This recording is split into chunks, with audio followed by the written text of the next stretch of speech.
పూర్వం బ్రహ్మపుత్ర నది తీరంలో దట్టమైన అరణ్యం ఉండేది.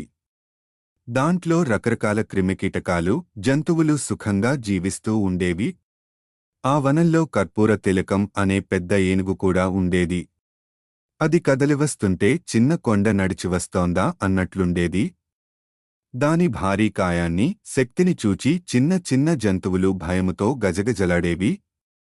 పొడుగైన దాని దంతాలు తగిలి, దాని అడుగుల కింద పడి చిన్న జంతువులు చాలా వరకు నశించాయి. కొన్ని అడవిని వదిలి వేరే చోటికి వలస వెళ్లాయి. చిన్న జంతువులు లేకపోవడంతో వనంలోని నక్కలకు ఆహారం కరువయింది. ఒకటొకటిగా మరణించసాగాయి. తమ జాతి అంతరించిపోతుందేమోననే భయముతో ఒకరోజు నక్కలన్నీ సమావేశం అయ్యాయి. ఈ ఏనుగు చస్తే మనకు కొన్ని నెలల దాకా తిండికి లోటు ఉండదు. ఇది చచ్చిందని తెలిస్తే పారిపోయిన జంతువులు కూడా తిరిగి వస్తాయి. మనకు కడుపునిండా భోజనం దొరుకుతుంది అన్నది ఒక కుంటి నక్క.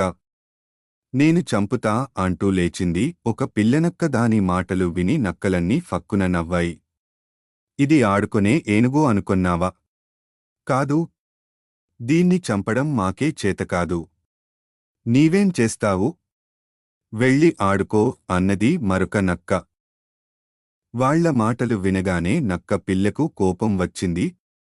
అయినా బయటపడకుండా వయసును, శరీరాన్ని చూసి మీరు తెలివితేటల్ని లెక్కించడం 11 సరికాదు. నాకు అవకాశం ఇస్తే నా ప్రతిభ చూపిస్తా అంది నక్కపిల్ల. ఆ మాటలు విన్న ముసలి నక్క సరే చూద్దాం కాని అన్నాయి. మరునాడు పొద్దున్నే నక్కపిల్ల గజరాజు దగ్గరకు వెళ్ళింది. సాష్టాంగ నమస్కారం చేసి మహారాజుకు జయము జయము అంటూ వినయంగా నిలుచుంది. మహారాజు అని తనను పోల్చేసరికి దంతికి ఆశ్చర్యం వేసింది. ఎవరు నువ్వు అంది బిగ్గరుగా. ప్రభూ, నేను నక్క పిల్లను. వాళ్లందరూ నన్ను బుద్ధిజీవి అంటారు.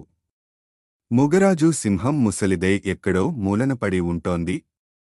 మహారాజు గుణాలన్నీ మీలో ఉన్నాయి కాబట్టి మహారాజా అని పిలిచాను. ఈ అడవికి మిమ్ముల్ని రాజుని చేసేందుకు తీసుకురమ్మని జంతువులు నన్ను పంపాయి. బయల్దేరండి అంది నక్క పిల్లడ్డో. ఏనుగుకు ఎక్కడలేని సంతోషం కలిగింది.